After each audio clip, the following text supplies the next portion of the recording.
Hello, folks, and welcome to the Counting Sheep podcast. This is episode 58, I believe. Yes, it's 58. And my name is Ruth, and I'm coming to you from the state of Vermont, and where I live on a small sheep farm with my husband. And I'm back. Sorry it's been a little late. If you're new here, I come here every 2 weeks or so to talk about what I'm crocheting and knitting, sometimes spinning, also any other little bits and bobs of crafts that I might discover along the way. So I am newly back from a trip cross country to San Diego to see my nephew get married, which was wonderful. So I'll get into that later. Where you can find me, I want to make sure I tell you all where you can find me. I am rabbitlady on Ravelry, and I am Counting Sheep at Sunrise Hill on Instagram and Threads, and then just Counting Sheep on Facebook. I'm trying to remember to put that in every episode now. So welcome. If you've been here a while, welcome back. And if you're new here, I welcome you and hope that you find something that resonates with you here on my channel. I do include some shenanigans also of what I've been up to outside of the farm as well as on the farm. Right now, we've had a little bit of a dusting of snow in Vermont, which is very welcome. The mountains have had quite a bit more. And that's good news for them because they rely on it for skiing and that sort of thing, all those fun wintertime sports. So winter is going to be here, I think, in full force, not too long. We are in a valley, so we tend to get more rain early on in November and that sort of thing. So we've had some rain, which we really need here because we've had such a drought. I always start off, if you've been here, talking about the weather in Vermont. So I told you where to find me. What I'm wearing is a finished object, which I will get to under knitting. So I usually start with crochet. So I'm going to start off with a finished object in crochet, which I can't show you because it's on the blocking board behind me and it's still wet. So hopefully next episode I'll be able to actually show it to you on my body. But when I was away in San Diego, as you do, you stop into the local yarn stores and see what they have to offer. And I found a lovely little yarn store in San Diego called the Apricot Yarn Store. And they were right in the same neighborhood as our hotel. How convenient. And they had little kits made up, and they were crochet kits, and I can't resist a crochet kit. And I like to, support that kind of vibe in a yarn store, because, historically yarn stores very much cater to knitters, and crocheters are kind of by the wayside. So I was very, encouraged, and I was happy to see that they were toting the crochet line in their store. Anyway, they had this pattern here, very simple bandana. It's called the Yellowfin bandana. I want to get the store name right. It's Apricot Yarn and Supply, which is in San Diego. They also had some sashiko supplies in there as well. So they cater to a whole bunch of needlework type activities. This is the actual shawl, and I did get this electric blue color. It takes 2 skeins of Kelborn Woolens Mojave, and yeah, and this was a really quick crochet. I want to show you the color. Mojave is a 60% cotton, 40% linen, and it's about a sport weight, I want to say. It's 185 yards to 50 grams. So there you have it. That's the color. And like I said, if I'll put a picture of it here on the blocking board, but it obviously looks so much better when it's on your body. Anyway, so yeah, that's Mojave. And I've worked with this yarn before. I've made a garment, a crochet garment from this yarn. So, and it's nice and smooth, and it's beautiful to work with. So I knew what I was getting when I picked up the kit. They had, obviously I wanted to start this right away. They were very kind and balled up all my yarn for me so I could get started. So I purchased a tulip crochet hook from them. So Tulip has these padded hooks as well. This was a number 7 or 4.5 millimeter hook to do this bandana. Yellowfin bandana once again. And the designer is Sarah Heckman. So yeah, that was really quick. I did that while I was out for a week in California. We did a bunch of driving to get out to one of the national parks there. I think it was like a 3-hour trip out from San Diego. And so it was easy to watch the scenery go by and crochet this at the same time. So, so yeah, if you're looking for a gift knit or a gift crochet, this is definitely something you can accomplish within an afternoon, couple afternoons. So yeah, that was my finished object. And moving on to works in progress. I just want to mention, last time I showed you this jacket from this book, Crochet for Every Day. And this is by, oh, I'm just going to put the name up there because I'm going to butcher it big time. Lots of texture, lots of wonderful makes in this book, but the one that had caught my eye was this one. This is the Sandra jacket. And yeah, I still have my swatch, which I showed you the last time, and it's been washed and whatnot. So that's as far as I've gotten, but suffice it to say, it's got some lovely texture in it, and I'm just waiting for a good opportunity to start my, my starting chain, make my starting chain. I am using Fiber Stash. This is a Vermont dyer. She hails from, I'm not even sure, somewhere up north, I think, in the state.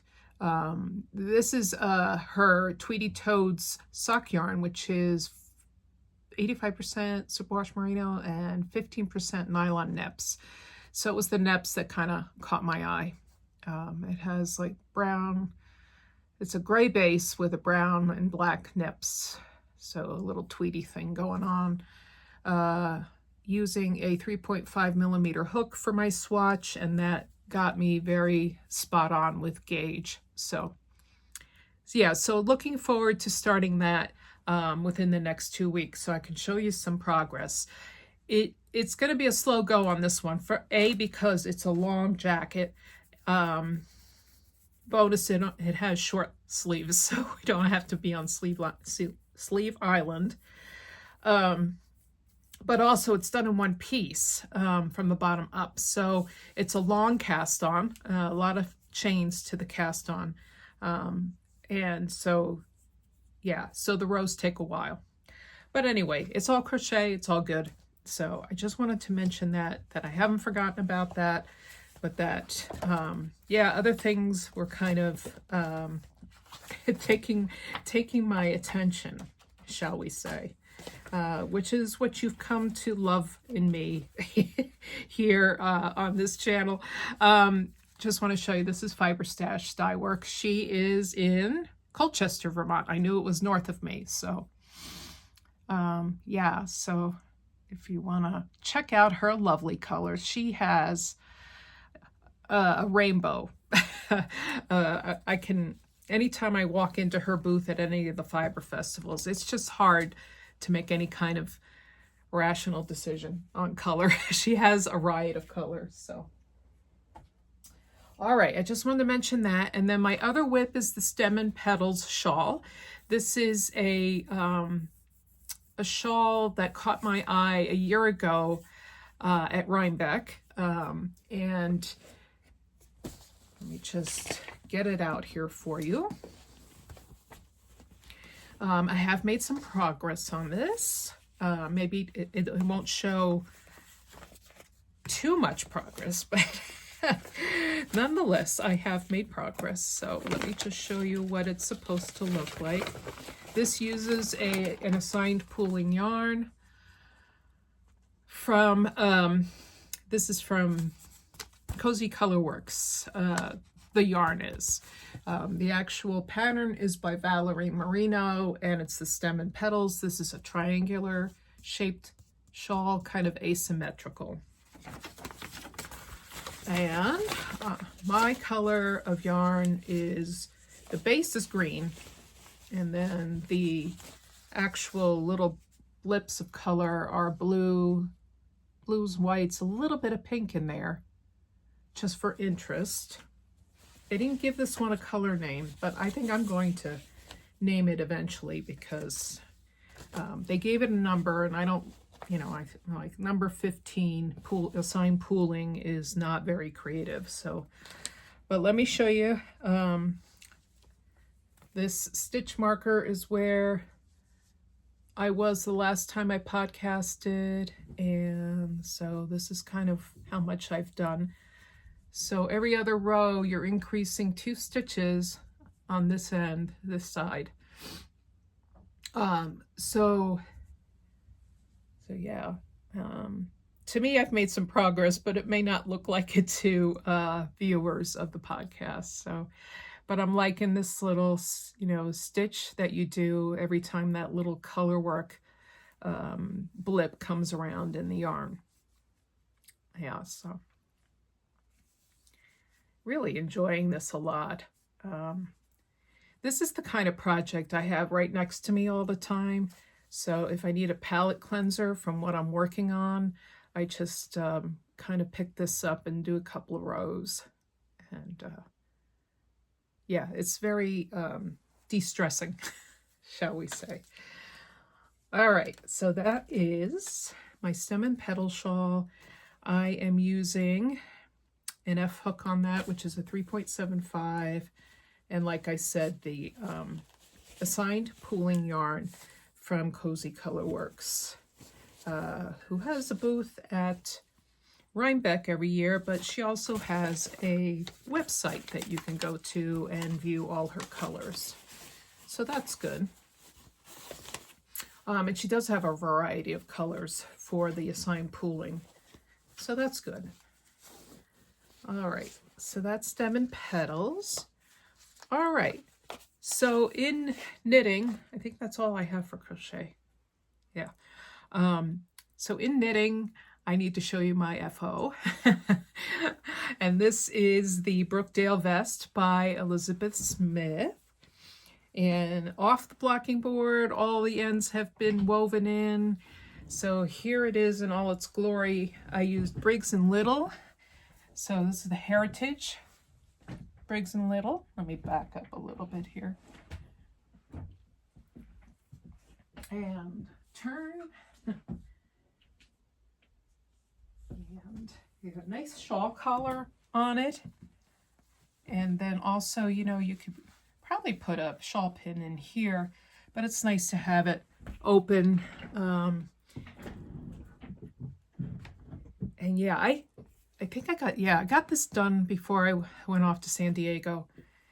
So it's kind of been languishing, waiting for the podcast. So yeah, super fun knit. Elizabeth Smith. I've done a couple of her vest patterns. They're very well written, very sectioned out, which is nice because once you get done with one section, you kind of feel accomplished, and it kind of motivates you to go on to the next section. I want to say, let's see, what did I use here? Finagle the needles. I think I did a number 7 needle for this, which the vest calls for number 8. And, that's all dependent on the type of yarn you're using. I obviously used a different yarn than the designer did. So I went down a size. And what's nice about this is you work this nice pattern texture into, the knitting itself. So once you're done, all you have to do is kind of pick up the sleeves and do that ribbing, because the ribbing down here is done first, this garter stitch ribbing, and then this is worked into the vest. So yeah, very cool vest. I'm glad it's done because I'm moving on to other things, of course, as always. But yeah, that's about all I could tell you about this one. I've kind of talked about it a lot in previous episodes. And because I'm in such a vest jag right now, I mentioned this the last time that I want to had my eye on this, the Nordic Bloom vest, which is on the cover of Lina's Nordic Knits magazine. And this pattern calls for Rama Vams yarn, which is kind of I want to say it's an Aran weight yarn from Rama. And I have on hand some worsted weight, which can be in most circles considered an Aran weight because it is pretty thick. And this yarn is from one of my sheep. His name was Fergus. He's no longer with us, so it's kind of a special yarn. When I was selling my yarn, this color was one of the most popular colors I had, this kind of chocolate brown. One year I took his fleece to the mill and said, just, spin me up a worsted weight yarn. I believe this is a 2-ply worsted weight. I can check that because I have a label in here somewhere. So this is the size skein it came in. I liked 200 yard skeins, so that's what they did up for me. Yeah, it doesn't say what ply it is, but I think at that point I was having everything done in 2-ply. Yeah, there's a lot of decisions to be made when you take your fleeces to a commercial spinnery. And one of them is what kind of ply you want. The other is the weight of the yarn, whether it's worsted spun, woolen spun, semi-worsted spun. There are a lot of different things that you need to take into consideration when you tell them you want your fleece spun up. So that particular year, I think I had it in my brain that I wanted to do a knitted vest that required worsted weight. And then I have since fallen out of love with that vest. But anyway, you fall in and out of love with patterns, and that's kind of the wonder of knitting and crocheting and making your own garments. So anywho, I digress. So anyway, what I was saying on the last podcast was I wasn't quite making gauge with this particular yarn of mine. I am using a number 7 needle. Is it a 7? No, number 8. Sorry, I misspoke. Number 8 needle.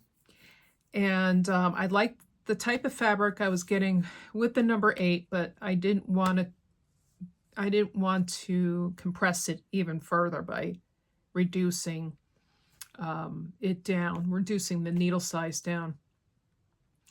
What was nice was in another pattern called the Kala Des Vest,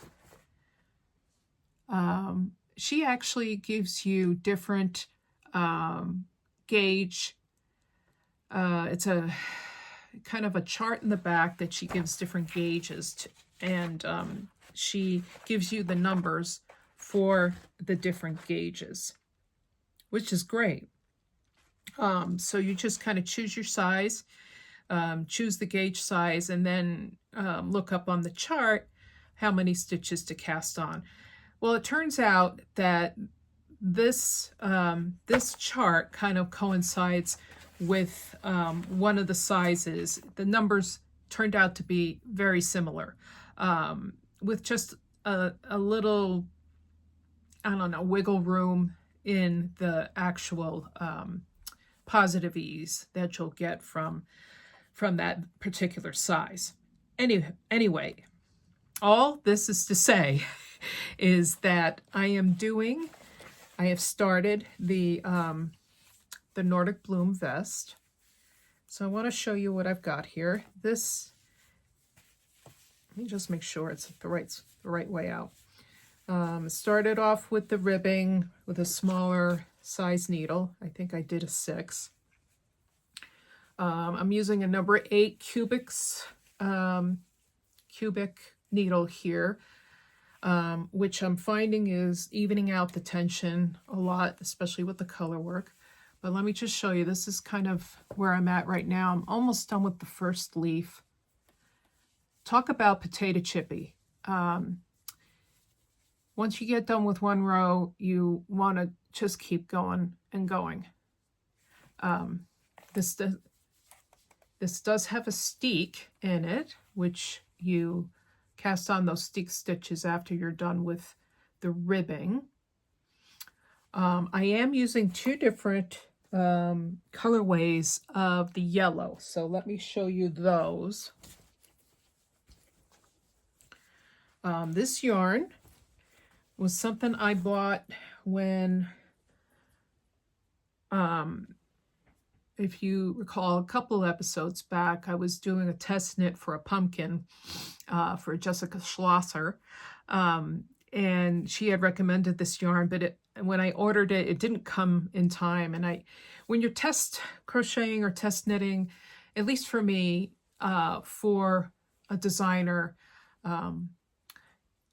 I really feel like I'm on a timeline, and you are on a timeline. But she gave us more than enough time to get this done. Let me tell you, she's very generous. But for me, I feel like I got to get it done. So when I ordered this yarn, it wasn't coming. So I just kind of used what I had in stash. But it's a beautiful yarn, and I think it deserves to be in a garment. So this is from Palos Yarn Company, and I'll put it up on the screen. I'll show you the tag because it's kind of cute. So there's the tag. This is their Aran weight. And this color, this one right here, is Apricot Jam. And then the other color is called Bottled Sunshine. So what I'm doing with the color work is I work one row with this one and then one row with the Apricot Jam, and then switch back to the Bottled Sunshine and just alternate like that going up. So what you're getting is a really nice tonal from these 2 yellows. And I'm really loving it. So yeah, that's what I'm getting. I think it's showing up pretty well on this Morit Brown from Fergus. And yeah, it's lovely. It really is coming out really, really nice. I think I'm gonna be a convert to using cubic needles. I understand Knit Picks, well, actually, I know Knit Picks has the cubic needles. So I went online and bought a couple of the tips just to have around. It's kind of nice to go back to wooden needles too. Like, I'm kind of a ChowGoo girl. I have access to ChowGoo because I work for the Woolly Thistle. But I was using ChowGoo before I started working for the Woolly Thistle. So I do have quite a collection of ChowGoo needles in my stash. However, some might find that using metal needles, it's much more slippery. I don't even know if that's a word. Much more slippery with the stitches going on and off. And so there's more of a chance that you could drop a stitch. And wood tends to be a little more grippy. And so, yeah, these are nicely polished though, these needles. So I'm not finding that it's too sticky. It's just about right. And just kind of the warmth of the wood in your hands is kind of nice. So yeah, anyway, so that kind of, this has kind of been a big distraction. I think I casted this on maybe 1 or 2 days ago, and I've gotten this far so far. And that's while working on other things as well. So see, I'm very happy with this. So I saw a lot of Nordic bloom vests on people at Rhinebeck. And I knew before I went to Rhinebeck that I had the intention of making the vest. So it kind of inspired me even more when I saw people wearing the Nordic bloom vest, excuse me. All right, so yeah, that's I think I've told you everything. Farm yarn, and this is from Palos Yarn Company. I think they're out in the northwest. I think they're out in the northwest. This particular yarn.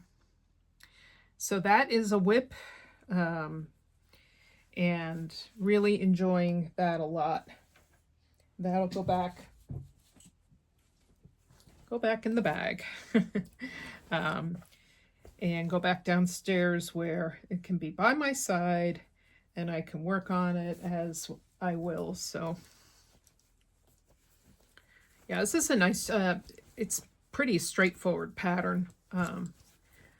You know, once you have your numbers and you know what amount of ease that you want for your vest, it's kind of plug and play, you know. Which is great for a pattern. No fuss, no muss, right? Yeah, so that's one whip. The second whip I wanted to share with you. Last time I mentioned this, Sarah Shara came out with a Christmas gnome pattern this year, a couple weeks back. This guy's called Noel. And if you know me, I still have all this leftover J.C. Rennie yarn kicking around. So I took this guy on vacation because he was small enough to work on the airplane and in other small spaces. And I did manage to get a good amount done on this. You know, it's kind of like color work, depending on your mood. It can be very potato chippy because you want to see what the next, the next row is going to bring you. This is done on, well, actually, she recommends DK weight yarn, but you can also make it in fingering. And so that's what I had, so that's what I'm using. This is fingering weight yarn by J.C. Rennie, a company in Scotland. I am using Red Hot, so that's the Red Hot color. I've gone over to using JNS number 203 for the gray because I didn't have enough of the gray in the J.C. Rennie. And I did want to try to use scraps as much as possible, but as you will see, I had to buy yarn. Oh well. The darker color is called Forest Dark Green. This uses 3 different greens, so light green, medium green, and a dark green. So this is the Forest. The other green I had turned out to be a medium green. This is called Calypso. And then I didn't have a light green. Well, of course, J.C. Rennie to the rescue. They do have a light green, and this is called Stonehenge. So it uses these 3 greens together, along with the red hot and then the gray color. So here's the top. So you make his hat first, and then you flip it over and pick up stitches to make the bottom. So I'm working on the bottom right now. So you can see that's the bottom color work there that I'm doing. Doing this on a long circular, so it's a little awkward to show. This is a carbon needle, so it has a little bit more grip here in the throat, and then at the tip is a regular steel needle. Yeah, so here it is. I did most of the hat while I was out in San Diego. Yeah, and then I started to pick up stitches after I was home for the body. Yeah, this is super cute, as are all her patterns. She does a really nice job of designing gnomes. She's been doing it for a long time now. She has a book out just on gnomes, Gnomes of Grimblewald. I have it over here somewhere. Yeah, the Gnomes of Grimblewald. Hold on. Grimblewood. So there's her book. Came out last year, I believe. And this has,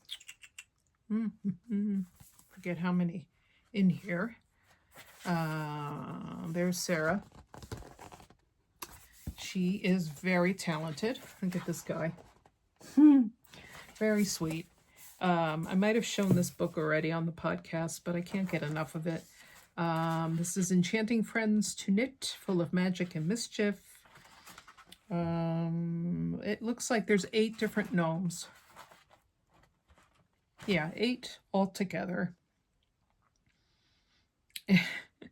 I love the names she comes up with too.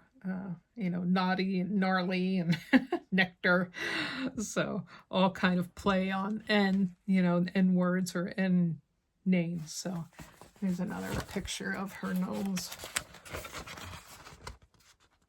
Yeah. So if you're into gnomes, Sarah Shira is your woman. Yeah, let me put that back. Trying to keep myself a little neater so I can find things better. I'll let you know if that happens. So yeah, this is Knoll, and yeah, working on Knoll, working away. Another color work project. Yay! I feel like I need a season for color work, and then all the rest of the year, I just want to leave it alone. So. All right, and then one last thing I wanted to show you. This was another thing I picked up from the Apricot Yarn and Supply store in San Diego. I knew this was going to come down it was going to come up on my radar sooner or later. So many people have made this pattern, and it is the Sophie scarf. They had a sample there in the yarn that they sell there. And so how could I resist a Sophie scarf to go with my winter coat, which I just busted out today because it was kind of cold this morning. Even by my standards, it was cold. But I think it was the wind most of all. The wind was kind of whipping. So I busted out my winter coat. And I'm making a Sophie scarf out of Madeline Tosh Pebble. So that is the yarn I'm using. That's listed as a light fingering. So, and the color name is Bordeaux. It is 48% recycled silk, 36% fine merino, and 16% cashmere. And I did start, this is also very potato chippy, but I'm basically on the increases. This is the yarn. So you can see it's got a little bit of speckly, what they're calling the pebble effect. And then this is where I'm at right now. Treated myself to a pair of wooden needles in a number 3. The actual project suggested needles are number 4s, but as you know, I always have to go down. Yeah. So I'm sure you've seen the Sophie scarf around. It's this, there are 2 different sizes. And you get to decide that once you get to a certain length. She gives you two different size.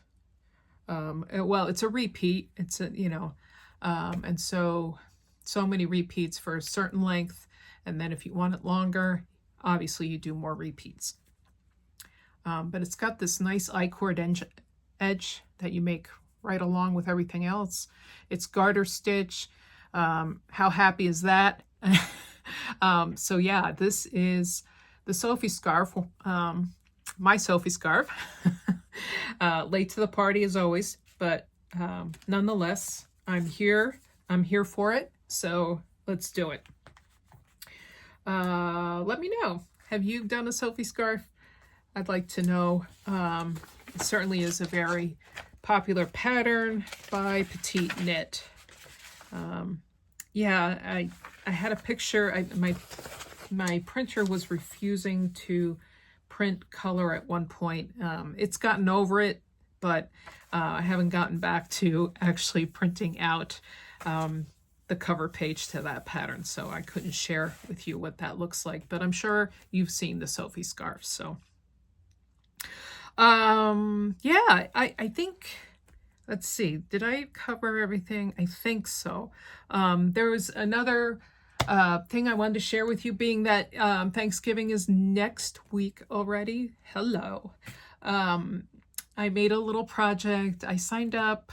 I get a lot of email, a lot of things that cross my radar. I do some sewing. I do a lot of hand sewing. I like to hand sew. It's very quieting. But I also do some machine sewing as well.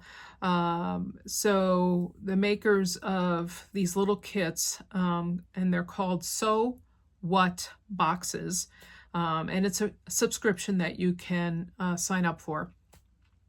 I signed up for a 6-month subscription, but come to find out you really need to tell them to stop at the end of 6 months, otherwise they just keep sending them to you. But anyway, this one was really cute. It's kind of a caddy, and I just wanted to share it with you because it's so autumnal and Thanksgiving and all that jazz. So yeah, it's got little buttons and this nice kind of pointed top. All the way around. Very cute. I can undo the buttons just to show you it lays flat. And the pattern says you can do this in 90 minutes. I got to tell you, it took me the better part of an afternoon. So this is the inside, and then this is the outside. So just a little sewing project. This is not a sewing podcast, let me tell you. I am not, I've been sewing since I was a kid too, just like with crocheting and knitting. But sewing is not my forte. I kind of like to dabble in it. Yeah, so this is not going to be a sewing podcast. Don't fear. I just wanted to show it to you just kind of as an inspiration and kind of like a look what I did, Anyway, so yeah, for those of us in the United States who celebrate Thanksgiving next week, I want to wish you all a very happy Thanksgiving. Sit down with your family, and it's a day to really reflect on what we're grateful for. And so we should actually be reflecting every day, but Thanksgiving is a good reminder of that. So yeah, if you can, take a moment and just reflect on that. Yeah, it's a good practice to be in. So until the next time, take care, happy crafting, and I will see you soon.